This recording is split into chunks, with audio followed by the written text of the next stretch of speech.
मला वाटतं बाकीच्या गोष्टींमध्ये मी बोललेलो आहे. मुंबईकरता उच्चतम सुविधा मापदंडांबद्दल एक मध्ये जी लाईन आपल्याला वाचता येत असेल तर त्याच्यामध्ये उल्लेख असा आहे की एज्युकेशनसाठी, हेल्थसाठी आणि ज्या ज्या आवश्यक सुविधा आहेत त्याच्यासाठी सध्याचे जे मापदंड आहेत त्याच्यामध्ये वाढ करण्याचा प्रयत्न ह्या डीपीतून आपण केलेला आहे.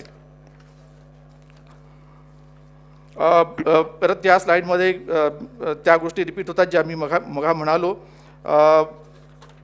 शेवटच्या बाबतीत मला असं म्हणायचं वाटतं की या शहरांनी काही महत्त्वाचे प्रोजेक्ट्स गमावलेले आहेत. म्हणजे मागच्या काही वर्षांमध्ये खूप काही युनिव्हर्सिटीज, काही इन्स्टिट्यूशन्स, काही रिसर्च सेंटर्स या शहरामध्ये येऊ शकले असते. या शहराकडे प्रचंड अट्रॅक्शन वर्ल्ड ओव्हर आहे.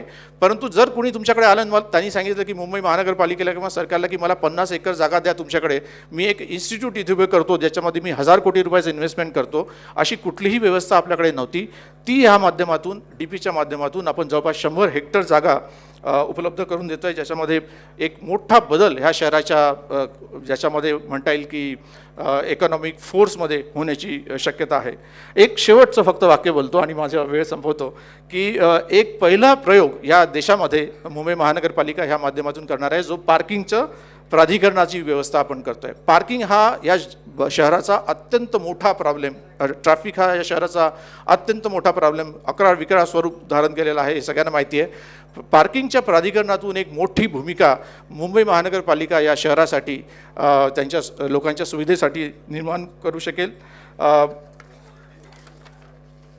इम्प्लिमेंटेशनबद्दल जिथे मला वाटलं की 1 मिनिट अजून मी एक्स्ट्रा घेतो, माफी मागतो आणि घेतो की महानगरपालिकेच्या सर्व नगरसेवकांना आणि राजकीय नेत्यांना ज्यामध्ये प्रचंड मला वाटतं सहभाग घ्यावा लागेल आणि त्यांनी याच्यामध्ये प्रचंड मदत करण्याची अपेक्षा आणि आवश्यकता आहे, ती आहे की 20 वर्षांचा एखादा प्लॅन आपण बनवला, 20 वर्षांनंतर आपण दुसऱ्यांदा हा प्लॅन बनवणार आहोत.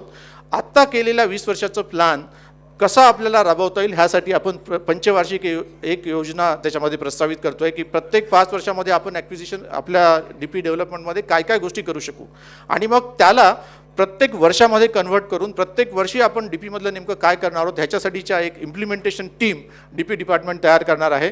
त्याचंही एक अतिशय महत्त्वाचं स्थान ह्या डीपीमध्ये निर्माण होणार आहे आणि याचं इम्प्लिमेंटेशनची सुरुवात ह्या वर्षीपासून 2017-18च्या अर्थसंकल्पापासून आपण सुरुवात केली आहे. पण यासाठी विशेष अर्थसंकल्पीय तरतूद केली आहे, त्यामधून ह्या डीपीचं इम्प्लिमेंटेशनला सुरुवात होईल. मला अतिशय आनंद होतो की आपण मला आज इथे येऊन या विषयाबद्दल बोलण्याची संधी दिली. मला माहिती आहे की हा अतिशय मोठा, वास्ट असा आणि क्लिष्ट असा सब्जेक्ट आहे, पण मला असं वाटलं की जितकं सोपं करून याला सांगता येईल तेवढं सांगायचा मी प्रयत्न केला. आपणा सर्वांचं मनपूर्वक धन्यवाद देतो की आपण हे सगळं ऐकून घेतलं माझं अतिशय शांतपणे.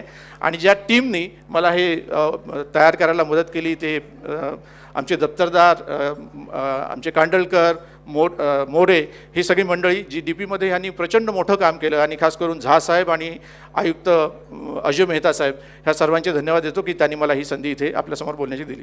थँक्यू.